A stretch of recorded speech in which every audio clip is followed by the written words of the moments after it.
Joe Joseph is the managing director at Gallup's Waste Management Incorporation. I will now pass it on to you, Joe, and you have 2 minutes for your presentation. You may begin.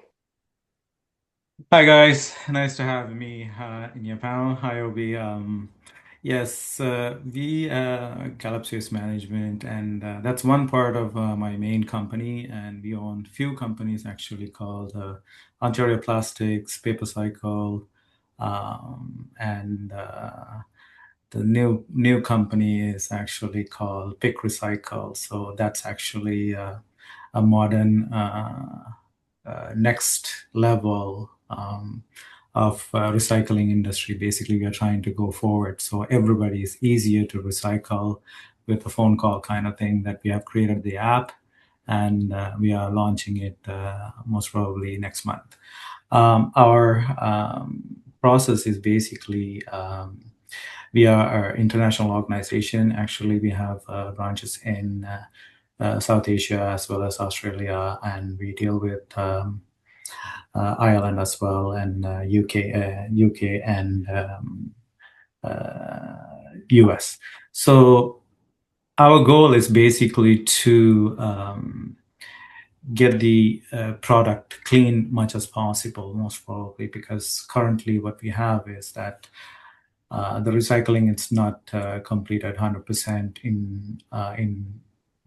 in Canadian market. So what we leverage is that we created a plant in Sri Lanka, Trinity Lanka, that we are working with that government and trying to uh, clean the material much as possible and bring the value of the recycling that here is we are actually thinking it's waste, but actually has so much value in the product. So we are trying to bring that into the market as well. So we are like working with OB and so many other recyclers here and trying to make some type of a uh, mm, show people actually what you throw in your bin, it's not actually waste. It's actually a commodity that actually we can bring into the market and we can make so much more out of it. So that's our goal here to do that, and we are trying to achieve that. Thank you so much, Joe, for sharing more about your organization's initiatives with us. It's very cool to hear.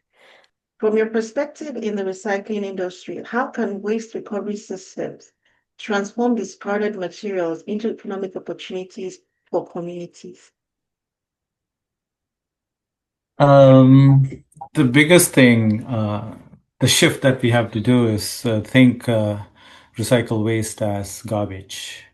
So once we uh, take our mindset from that part and thinking, looking at the material as valuable commodities, then we actually look at another part, how we actually can change all that into money, basically, the dollars and cents.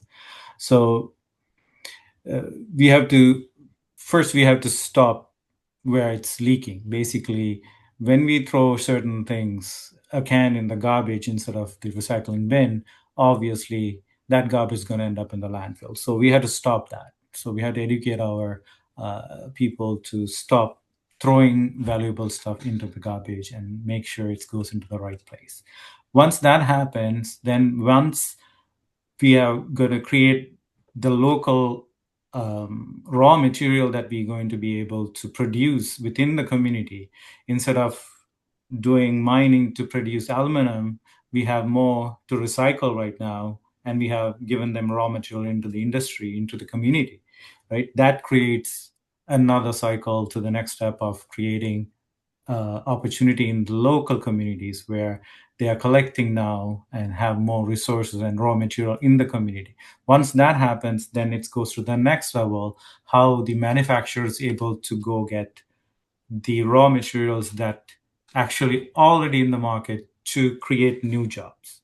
For example, I have a Ontario Plastic is my one of my companies that actually we actually take the plastic, we grind it, we actually palletize it, and we send it to the auto industry again, and that we mix it about 80-20% into the with the prime material, and we make auto parts.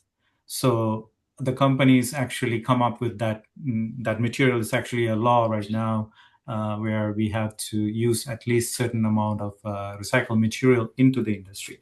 So once we start from the house to the manufacturer, there are a lot of opportunities flows through. So for example, so when we create the raw material, that creates certain amount of jobs that we don't actually see, right? So for example, in my factory alone, we will have a millwright, we will have a technician, we will have a electrician working, we will have machinery guys working, palletizers working. So all these jobs are being created by that single product is being recycled, right? So that's how the communities will come together. So we have to start from the spot where we, instead of we throw that part in the garbage, we had to be more conscious about we are putting that into the recycling and recycle properly. So we will be able to get more and more jobs coming in, and we will be able to do a lot of good things and save money in the long run.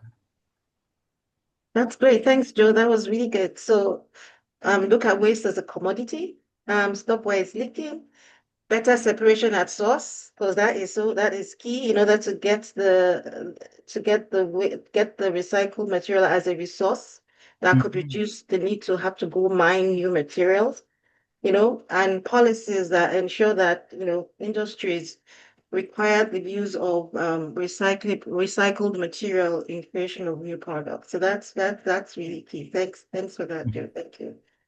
Resource recovery and recycling require logistics, sorting, processing, and trading systems. How can the expansion of circular economy infrastructure create jobs, and support inclusive economic growth?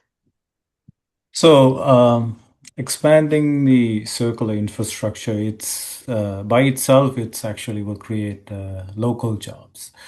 We won't be thinking about outsourcing our local sorting and all that stuff like that. That's not going to happen. So that will alone itself will create local jobs and bring uh, in the in the logistics and the sorting and the processing and uh, technical and in AI, we will bring all that into this circular infrastructure. So it's like a volume game, right? For everyone, every job that, for example, we throw everything into the garbage and we send everything to the landfill, that's one job. One guy will be on a tractor or whatever the machine they're going to be sitting there and just pushing the material into the garbage, right? But you bring that into a sorting facility. Now you have a sorter, you have a driver, you have a technician actually be able to look at these advanced AI model infrared sorting systems. So they are engineers, actually graduates, actually working in these plants, understanding these kind of machines. So we create a vast number of jobs once we come into the sorting side of it, right? So expanding the circular infrastructure, that will give these graduates that who are coming out of the school not knowing whether they're going to have a job in the computer industry. Obviously they are not looking at the right places, because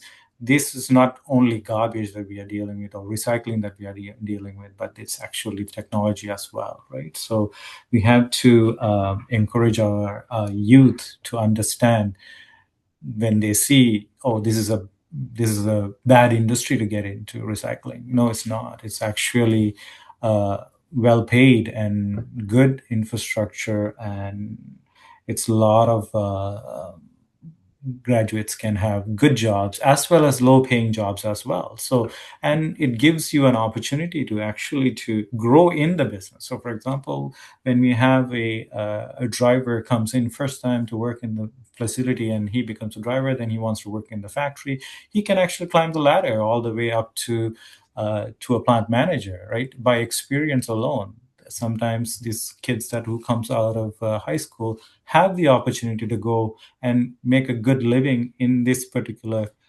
industry, right? Thanks. Yeah, great. Thanks, Joe. That's key. So, like, Recycling, like in circular economy, that part of it, it creates jobs. It does create jobs. Thank you for that. Yeah. Your work connects recycling markets in Northern America. So your work connects recycling markets in North America and South Asia. Now, what role do international supply chains play in strengthening circular economies and ensuring valuable materials remain in productive use? When we talk about international supply chains, first thing that we have to get away from is that the old concept saying that, oh, we are exporting waste. That concept we have to get away from, because that has a bad comma to it or name to it, kind of thing, right? Because we are doing export of recycled material. So we had to educate the people. When they talk about waste, all of a sudden it clicks in our head, it's actually garbage, right? So we had to take that out of their mind, and we had to show them we are doing recycling material. So if when we do circular material here, that it does not, we have to realize that it does not stop at the border. So current conditions that we see around the world right now, that actually that we are not embracing the international markets and stuff like that. That's why Canada's kind of struggling right now to find new clientele for our products. That we came across, and we said, hey, our model was we are dealing with Asian markets as well as North American markets. When the market is locally, it's going down, we actually have the market, actually, we have a buyer in Sri Lanka or in India or in Vietnam or in Bangladesh or Malaysia. So we have buyers, they are willing to buy these products. So we never had a problem in Canada to sell our material. They sometimes when we sort this material, there are different types of material. They have film, they have PET, they have PETs and cardboard, newsprint. So all these different types of materials comes into play. Sometimes some clients in Canada or in the US would not be able to use it. However, it turns around that we have buyers that are actually looking for that specific type of material. So one example I'll give it to you is that farming industry, they have seed bags. That's actually a craft bags. It's made out of craft bags. Then that has a plastic lining. Nobody in Canada will not take that. We are the only one takes it, and we have one buyer actually in India actually picks that out, and actually they recycle the plastic as well as the craft bag. So that is where we find people to do certain things that these industries here are lacking. So we kind of that's why most of our industry people calls us for specific kind of details like that, and we try to support that, right? So that's where we have to think about growing markets. For example, India is a growing market. We should be having more business with them and have them in our back pocket just in case how we have tariff issues and all these economic issues shooting at us.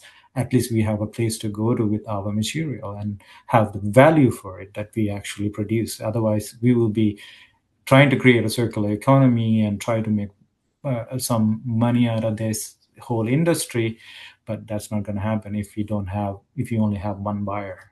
Thanks. Thanks, Joe. That's great. So I think you said it all. So international markets do have a role to play, especially when you're looking to export, when it's generate revenue, right?